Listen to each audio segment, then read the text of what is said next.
tere!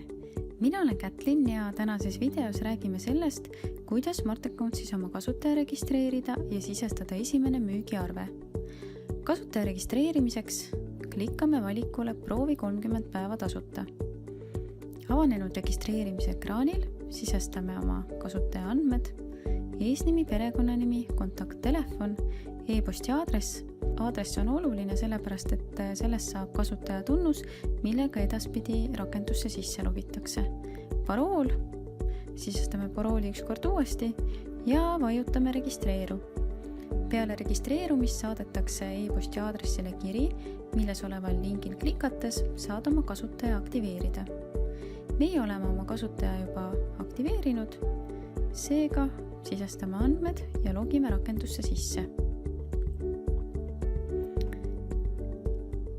Hetkel ei ole meie kasutajaga veel ühtegi ettevõtet seotud, seega sisestame ettevõtte. Ettevõtte andmed, ettevõtte nimi, registrikood. Kui ettevõte on ka käibemaksukohustuslane, siis sisestame käibemaksukohustuslase numbri. Edasi valime ära sobiva kasumiaruande skeemi või ehk on tegu hoopis MTÜ-ga. Reeglina sobib enamikul ettevõtetest skeem 1. Oluline on ka tähele panna seda, et peale seda, kui skeem on juba valitud ja ettevõtte salvestatud, siis peale seda enam skeemi muuta võimalik ei ole. Edasi palun tutvuda teenuse kasutamise tingimustega. Kui need on läbi loetud, siis määra palun linnukene ja salvesta ettevõte. Peale salvestamist on võimalik ettevõtte andmeid veel täiendada ja loomulikult saab siia ekraanile tagasi tulla, sisestada ettevõtte logo, määrata veel juurde kontaktandmeid, aga hetkel paneme siis selle ekraani kinni ja asume müügiarvet sisestama. Müügiarve sisestamiseks tuleb valida menüüst Ost-müük müügiarved ja lisa uus. Kuna meil ühtegi klienti süsteemis veel ei ole, siis lisame uue kliendi, kasutades äriregistri päringut. Ja peale arve salvestamist salvestatakse siis uus klient ka süsteemi. Aga nüüd arve juurde. Arve kuupäev on alati vaikimisi tänane kuupäev. Arve number tekitatakse arvele peale arve salvestamist. Maksetähtaeg tuleb vaikimisi seadistuste järgi 7 päeva, aga seda saab ka muuta. Viivise protsent, kandekuupäev. Kandekuupäev on siis oluline selles mõttes, et kandekuupäeva järgi luuakse pearaamatusse müügiarve kanne.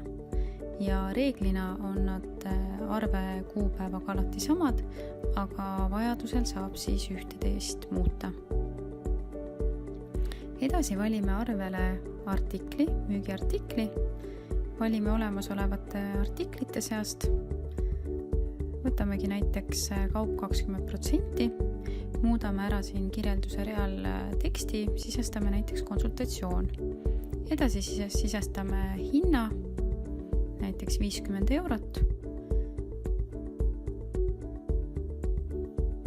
Kontrollime arveandmed üle ja salvestame. Ilmselt on soov ka arve kliendile meili teel edasi saata. Selleks siis vajutame saada. Sisestame kliendi e-posti aadressi. Muudame vajadusel arve e-kirja teksti.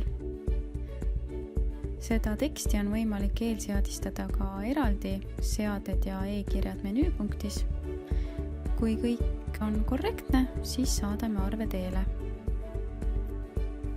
Selleks, et kliendile saata e-arvet, on vajalik vajutada arvel rohkem ja saada e-arve. Ja selliselt ongi siis esimene arve meil tehtud. Aitäh vaatamast ja uute videoteni!